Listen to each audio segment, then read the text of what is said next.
भादों का महीना था। बहुत ही मूसलाधार बारिश हो रही थी। एक बहुत ही घना जंगल था। उस घने जंगल में एक विशाल वृक्ष पर गौरैया अपने बच्चों के साथ घोंसला बना करके निवास करती थी।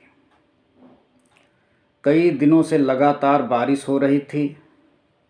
आसमान में काले बादल छाए हुए थे।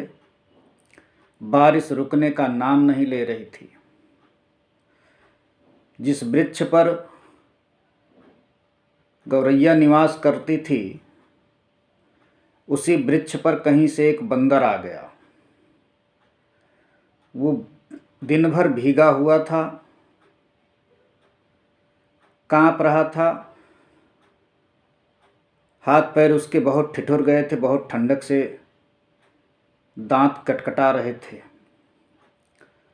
बंदर इस डाली से उस डाली, उस डाली से उस डाली पर कूदते हुए नीचे ज़मीन पर उसी पेड़ के नीचे जा कर के बैठ गया और थर थर कांपने लगा।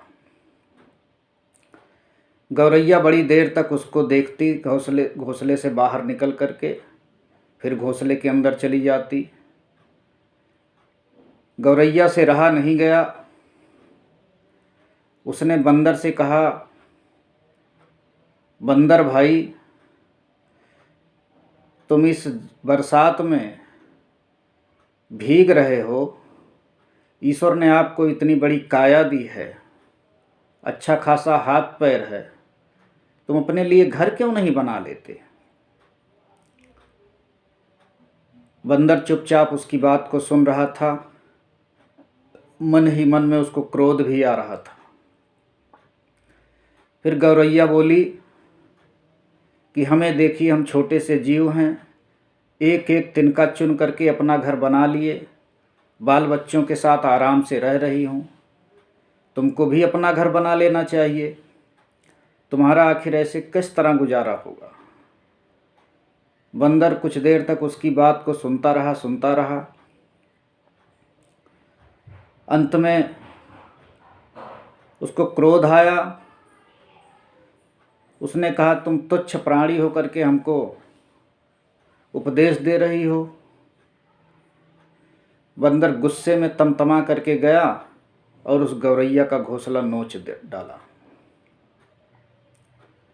गौरैया बड़ी परेशान हुई, बहुत दुखी हुई। उसके बच्चे भी परेशान हुए। एक दो अंडे भी फूट गए। बहुत दुखी हुई। इसी बात पर किसी विद्वान ने लिखा है कि मूर्खो ही उपदेशाणाम परको पायना शांतये, पयः पानम भुजंगानाम केवलम विषवर्धनम। कि कभी भी किसी मूर्ख व्यक्ति को अच्छी सलाह नहीं देनी चाहिए। उसे अच्छी सलाह देने पर उसके क्रोध में, उसके गुस्से में वृद्धि होती है। ठीक उसी तरीके से जैसे सर्प को दूध पिलाने से उसके विष में वृद्धि होती है।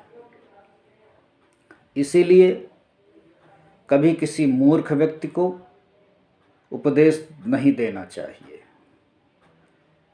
इस कहानी के माध्यम से यही संदेश देना था।